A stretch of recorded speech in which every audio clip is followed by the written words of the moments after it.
Perkenalkan, saya Amelia Sri Mulyani, NIM J 510215296 dari Koas Fase Opjin, izin mempresentasikan tentang persalinan sungsang. Idealnya, pada kehamilan yang semakin besar, posisi kepala bayi akan mulai mengarah ke bawah, ke posisi siap untuk persalinan, karena adanya perubahan bentuk rahim. Pada akhir kehamilan, bentuk uterus pada fundusnya itu akan lebih besar dibandingkan bagian bawah uterus. Karena bokong dan tungkai bawah itu lebih besar dibandingkan dengan kepala, maka bokong dan tungkai akan menempati bagian yang lebih luas, yaitu di fundus uteri. Sehingga presentasi kepala merupakan frekuensi terbanyak dibandingkan dengan presentasi lainnya. Kemudian, beberapa kondisi akan menyebabkan sungsang atau letak memanjang presentasi bokong atau presentasi ekstremitas di segmen bawah rahim, dan kepalanya itu ada di fundus uteri.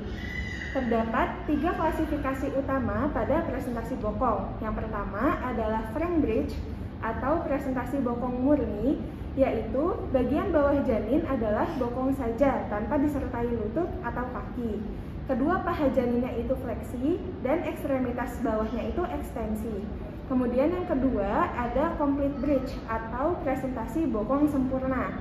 Bagian bawah janinnya itu adalah bokong lengkap disertai kedua paha yang tertekuk atau kedua lututnya itu tertekuk, atau posisi janinnya itu seperti duduk dalam posisi jongkok. Kemudian yang ketiga ada incomplete bridge atau footling atau presentasi kaki atau presentasi bokong tidak sempurna, di mana bagian bawah janin adalah kaki atau paha. Bisa satu kaki atau kedua kaki, bisa kaki dan paha, atau bisa kedua lutut. Pada saat aterem, 65% adalah frank bridge, 25% adalah complete bridge, dan 10% adalah footling. Kemudian untuk insiden dari presentasi bokong sendiri adalah 3-4% dalam persalinan dan akan meningkat dengan makin mudanya usia gestasi. Persalinan sungsang ini akan terjadi 25% pada persalinan usia kehamilan kurang dari 28 minggu, 7% pada persalinan usia kehamilan minggu ke-23, dan 1-2% pada kehamilan aterem. Nah, presentasi bokong ini akan meningkat pada gemeli, 25% pada gemeli janin pertama, dan 50% pada gemeli janin yang kedua. Untuk faktor-faktor yang berkaitan dengan presentasi bokong ini ada 4. Yang pertama itu adanya gerakan janin yang bebas. Hal ini terjadi karena hidramnion, prematur, dan multiparitas. Pada kondisi hidramnion, air ketubannya itu relatif banyak, sehingga janinnya itu dapat bergerak dengan bebas. Pada usia kehamilan prematur, berat bayinya itu masih di bawah dengan normal, atau ukuran bayinya itu masih kecil, dan cairan aminnya itu lebih banyak dibandingkan dengan besar anak, sehingga janinnya itu masih mudah untuk bergerak. Kemudian, pada kondisi ibu yang multiparitas, dapat terjadi relaksasi uterus, sehingga mengakibatkan uterus cenderung lebih kendur bila dibandingkan dengan ibu yang tidak multiparitas. Kemudian, yang kedua adalah gangguan akomodasi.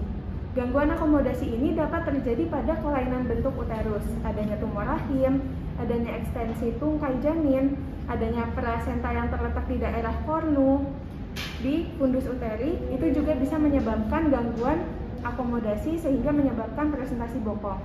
Kemudian yang ketiga ada gangguan fiksasi. Gangguan fiksasi kepala pintu atas panggul dapat terjadi karena adanya plasenta previa, tumor panggul, kesempitan panggul, anencefalus, dan hidrosefalus. Plasenta previa dapat menghalangi turunnya ke dalam pintu atas panggul. Kelainan bentuk kepala seperti hidrosefalus ataupun anencefalus itu dapat mengakibatkan kepala kurang sesuai dengan bentuk pintu atas panggul, sehingga janinnya itu dapat berputar untuk mencari posisi yang lebih nyaman. Kemudian yang terakhir adalah relaksasi uterus yang berkaitan dengan multiparitas, multifetus, persalinan sungsang sebelumnya, kelainan uterus, dan juga tumor pelvis. Kemudian untuk penegakan diagnosisnya, yang pertama bisa dilakukan secara anamnesis. Dari hasil anamnesis dapat didapatkan perut yang terasa penuh di bagian atas, merasa seperti adanya benda keras ataupun kepala yang mendesak tulang iga, dan gerakannya itu lebih banyak di bagian bawah. Kemudian dapat ditelusuri dari riwayat, apakah ada riwayat sungsang sebelumnya. Selanjutnya dilanjutkan dengan pemeriksaan fisik, yaitu pemeriksaan Leopold, di mana pemeriksaan Leopold ini dimulai pada usia kehamilan mulai 34 minggu.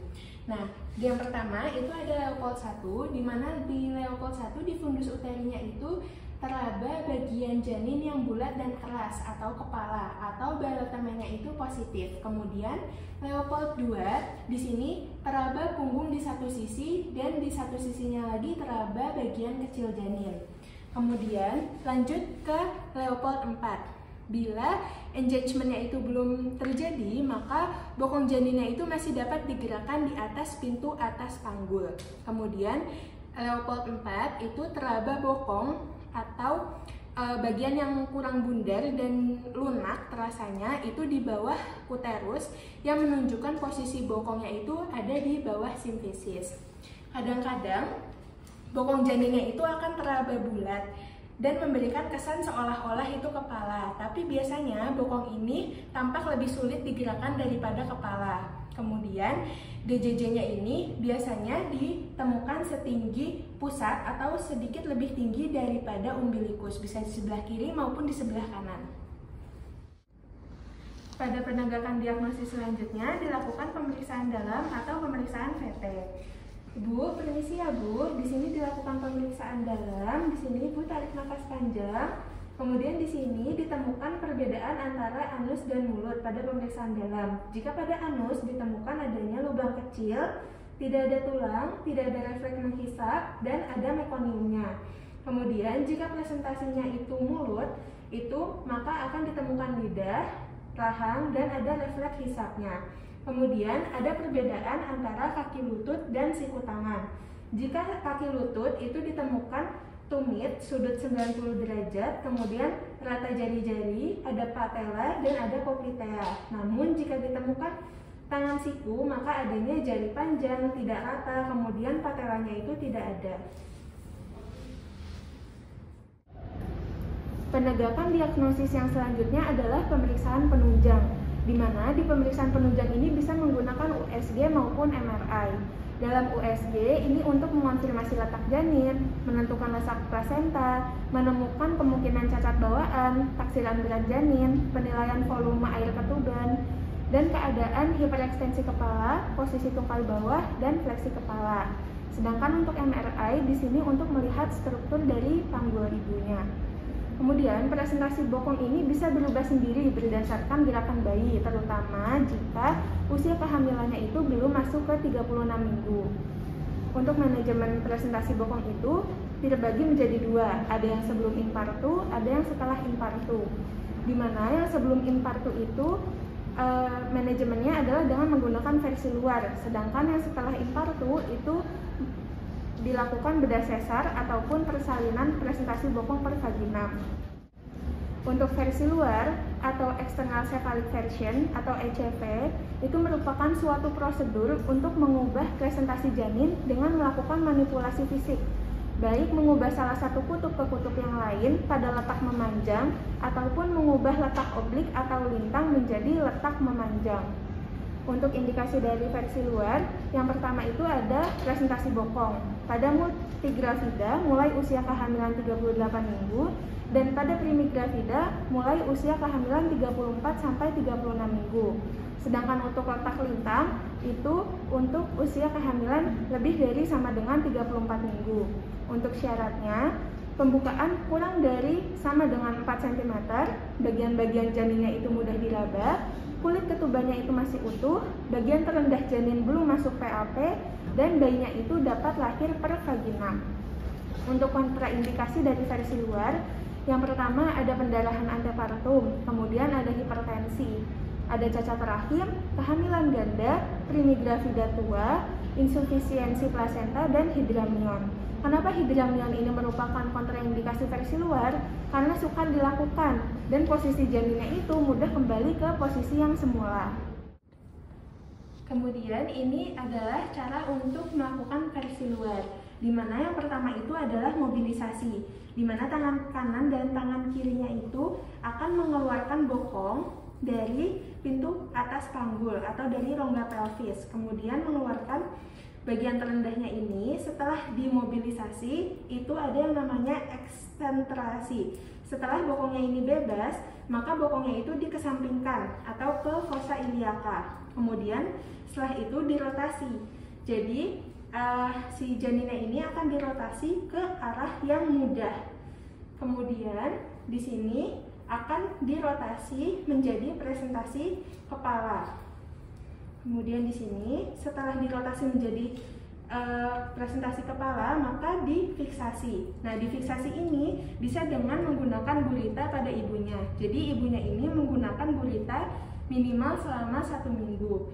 Kemudian pada saat melakukan versi luar ini bisa sambil dilakukan DJJ janin terlebih dahulu. Kemudian pas memutarkan ini, pas melakukan versi luar ini juga sembari di DJJ. Kemudian, kapan versi luar itu dianggap gagal? Yang pertama, pada saat ibunya itu mengeluh adanya nyeri. Ditakutkan kalau misalnya diteruskan itu bisa terjadi ruptur uteri. Kemudian yang kedua, timbul gawat janin.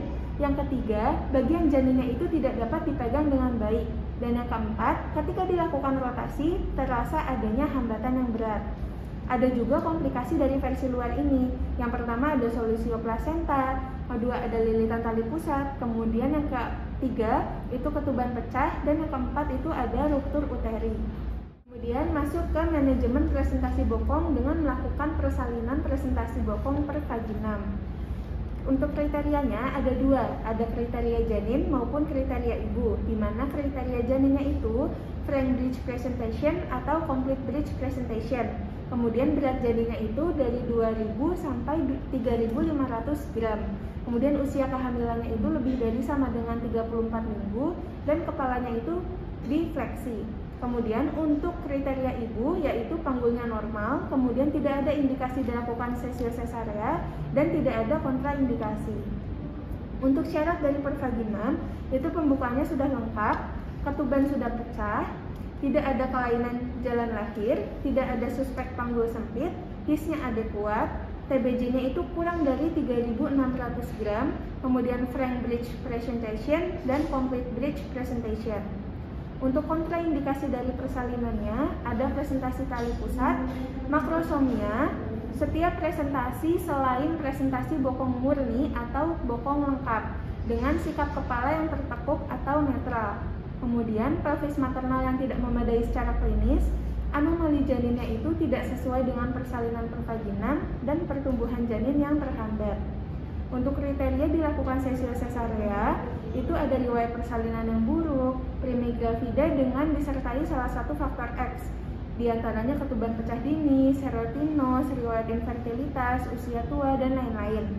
Kemudian adanya curiga kalau misalnya ada kesempitan panggul. Kemudian TBJ-nya itu lebih dari 3500 gram, prematur kurang dari 34 minggu, gemeli anak pertama dengan anak pertamanya itu letaknya sungsang, kemudian presentasi kaki, plasenta previa, tumor dalam rongga panggul. Untuk mendeteksi apakah seorang ibu ini dapat melakukan persalinan pervaginam atau tidak pada presentasi bokong, itu ada yang dinamakan skor Zatuchny-Andros, di mana skor ini berentang antara 0 sampai dengan 2 dan yang dinilai adalah paritas, umur kehamilan, taksiran berat janin, riwayat sungsang sebelumnya, pembukaan serviks, dan station. Jika nilainya itu kurang dari 4, maka persalinannya itu harus dilakukan secara perabdominan. Kalau misalnya hasilnya itu lebih dari 4, maka persalinan bisa dilakukan secara pervaginam. Namun, jika nilainya pas 4, maka harus dievaluasi kembali secara cermat, khususnya untuk taksiran berat janinnya itu. Tapi, kalau misalnya nilainya itu tetap 4, maka dapat dilahirkan secara pervaginam. Untuk jenis dari pimpinan persalinan sungsang yang pervaginam itu ada 3. Yang pertama, ada persalinan bokong spontan atau spontaneous bridge atau Broch prosedur. Jadi di sini semua tenaganya itu menggunakan tenaga ibu untuk persalinannya dan tidak menggunakan tenaga penolong.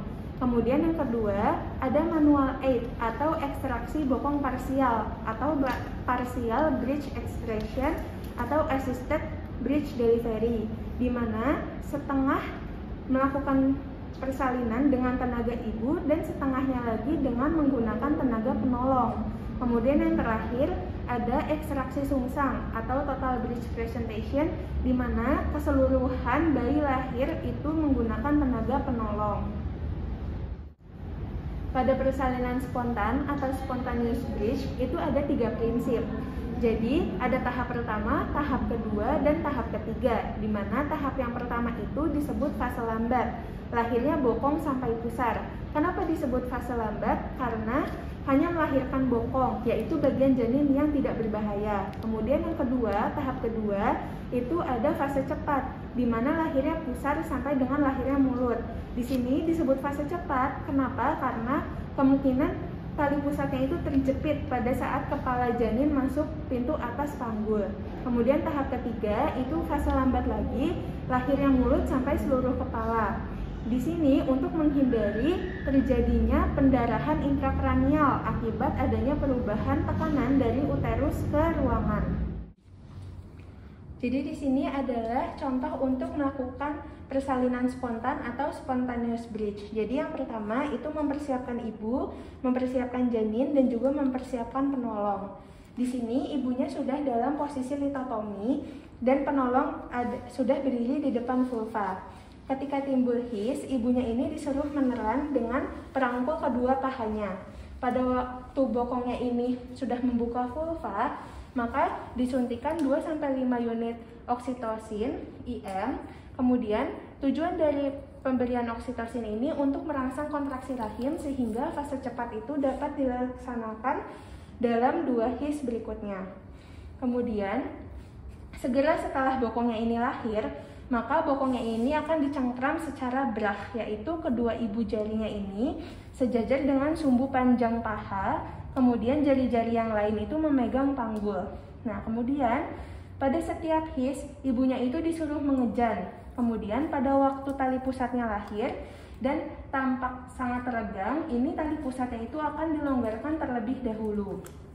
Kemudian penolongnya ini, saya itu akan melakukan gerakan hiperlordosis pada bagian janin guna mengikuti gerakan rotasi anterior. Nah, kemudian penolong ini hanya mengikuti gerakan janinnya aja tanpa melakukan tarikan pada janin karena sepenuhnya tenaganya itu oleh tenaga ibu. Kemudian dengan gerakan hiperlordosis ini berturut-turut lahir pusar, perut, bahu sampai ke seluruh kepala. Kemudian janin yang baru lahir diletakkan di perut ibu. Kemudian untuk yang manual aid atau partial breech extraction atau assisted breech delivery. Di sini indikasinya yaitu persalinan secara spontan brach itu mengalami kegagalan akibat macet saat melahirkan bahu atau kepala.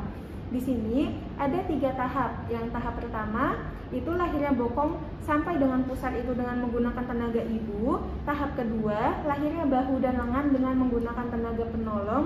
Kemudian tahap ketiga yaitu lahirnya kepala. Jadi untuk tahapan pertama janin dilahirkan dengan cara brach sampai dengan pusarnya itu lahir. Kemudian dilanjutkan dengan tahapan kedua.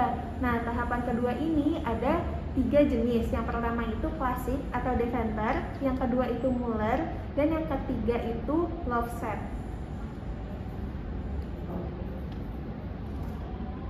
Di sini ada beberapa cara, yaitu ada metode klasik atau Deventer, Muller, kemudian ada Loveset. Kemudian di sini saya akan mencontohkan prinsip yang klasik atau yang Deventer terlebih dahulu. Jadi di sini prinsipnya itu untuk melahirkan lengan belakang atau lengan posterior.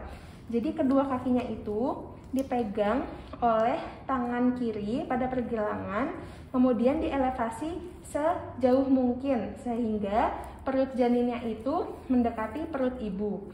Kemudian di sini dengan menggunakan tangan yang kanan itu dicari fossa cubitinya, kemudian dilakukan gerakan seperti mengusap kepala. Kemudian setelah bahu posterior ini lahir, kemudian dilakukan pemegangan kakinya ini oleh tangan kanan. Kemudian dengan cara yang sama oleh tangan kiri ini dicari fossa cubitinya, kemudian dilakukan gerakan seperti menghisap muka juga. Dan kakinya ini regangkan ke bawah. Kemudian di sini dilakukan mengusap muka. Kemudian dengan cara ini bahu atas dan bahu bawah itu dapat dilahirkan. Yang kedua adalah teknik Muller, di mana bokong janinnya itu dipegang secara femoropelvic. Nah, kedua jarinya itu dibokong dan keempat jari lainnya itu ada di paha bayi. Kemudian bayinya ini ditarik curam ke bawah sejauh mungkin sampai bahu depannya itu lahir. Kemudian bayinya ini ditarik curam ke atas sampai bahu belakangnya itu lahir. Kemudian dengan cara ini bahu bayinya itu dapat terlahir. Kemudian yang terakhir adalah prinsip Loveset, di mana pada prinsip ini adalah menjadikan bahu belakang menjadi bahu depan, kemudian dilahirkan. Jadi di sini janinnya ini dipegang secara femoropelvic, kemudian di sini akan diputar 180 derajat sambil dilakukan traksi curam ke bawah.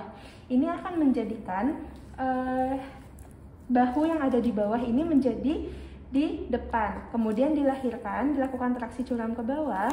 Setelah bahu janinnya ini lahir, maka dilakukan pemutaran kembali 180 derajat untuk menjadikan bahu yang ada di bawah ini menjadi ke depan lagi. Di sini diputar 180 derajat berlawanan sambil dilakukan traksi ke bawah, kemudian dilahirkan untuk bahu depannya. Untuk tahapan ketiga atau melahirkan kepala itu bisa dilakukan dengan teknik Morisot, kemudian Naujok, Kunam Piper, dan perah terbalik. Kemudian di sini saya akan melakukan contoh untuk melahirkan kepala, yaitu dengan menggunakan cara Morisot. Nah, cara Morisot ini tangan penolong yang sesuai dengan mukanya itu dimasukkan ke dalam jalan lahir. Kemudian posisinya akan seperti ini. Kemudian jari tengahnya itu akan berada di mulut, jari telunjuknya dan jari keempatnya itu ada di pipi. Kemudian jari telunjuk dan jari ketiga tangan yang lainnya itu mencengkram leher janin dari arah punggungnya. Jadi seperti ini. Kemudian kedua tangan penolongnya ini akan menarik kepala janin curam ke bawah sambil ada seorang asisten yang melakukan ekspresi kristaller. Nah, kemudian di sini kalau misalnya subocciputnya tampak di bawah simfisis, kepala janinnya itu akan dielevasi ke atas. Gini. Kemudian lahirlah janinnya. Kemudian tahapan untuk melahirkan kepala yang kedua adalah cara Naujoks. Nah, ini dilakukan apabila kepalanya itu masih tinggi. Jadi kedua tangan itu mencengkram leher janin dari arah depan dan belakang. Gini. Jadi posisinya gini. Kemudian ada asisten yang mendorong kepala janin ke bawah secara bersamaan. Jadi asisten mendorong dari sini, kemudian penolongnya ini menarik janin dari menggunakan tangan. Kemudian ditarik ke bawah, tapi cara ini tuh sudah tidak dianjurkan karena menimbulkan trauma berat pada sumsum tulang di daerah lehernya janin. Kemudian ada menggunakan cara perah terbalik. Nah, ini dilakukan apabila oksiput dengan uukannya itu berada di belakang, dekat dengan sakrum dan muka janinnya itu menghadap ke simfisis. Jadi, satu tangan itu akan mencengkram leher dari bawah dan punggung janinnya itu diletakkan pada telapak tangan penolong seperti ini. Gini. Kemudian kaki janinnya itu ditarik ke atas bersamaan dengan tarikan pada bahu janinnya itu. Kemudian perutnya janin ini akan mendekati ibu. Kemudian di sini janin dapat dilahirkan. Kemudian di sini dilakukan ekstraksi sungsang atau total breech presentation. Di sini prinsipnya adalah melahirkan bokong dengan menggunakan tenaga penolong. Jadi di sini jari telunjuk penolongnya itu yang searah dengan bagian kecilnya janin dimasukkan ke dalam jalan lahir dan diletakkan di lipatan paha bagian depan. Nah, dengan jari ini itu ditarik curam ke bawah dan untuk memperkuat dari tenaga tarikan ini, itu tangan penolong yang lain akan mencekam dari pergelangan tadi, terus ikut ditarik curam ke bawah. Nah, dengan tarikan ini truk hunter depan itu akan lahir dan bokongnya itu akan lahir. Nah, setelah bokongnya lahir, itu bisa dipegang secara femoro-pelvic. Nah, setelah itu, persalinan akan dilanjutkan dengan manual aid, bisa dengan melahirkan bahu dengan menggunakan prinsip-prinsip yang sudah dijelaskan tadi. Untuk kesimpulannya, sebaiknya dipertimbangkan untuk versi luar. Kemudian, persalinan vaginam pada presentasi bokong diperbolehkan apabila syarat-syaratnya itu sudah terpenuhi. Informed consent dan manajemennya itu juga harus baik. Kemudian, dilakukan bedah sesar jika syaratnya itu tidak memenuhi. Cukup sekian presentasi dari saya. Saya mohon maaf jika ada salah kata atau salah perbuatan. Semoga bermanfaat. Wassalamualaikum warahmatullahi wabarakatuh.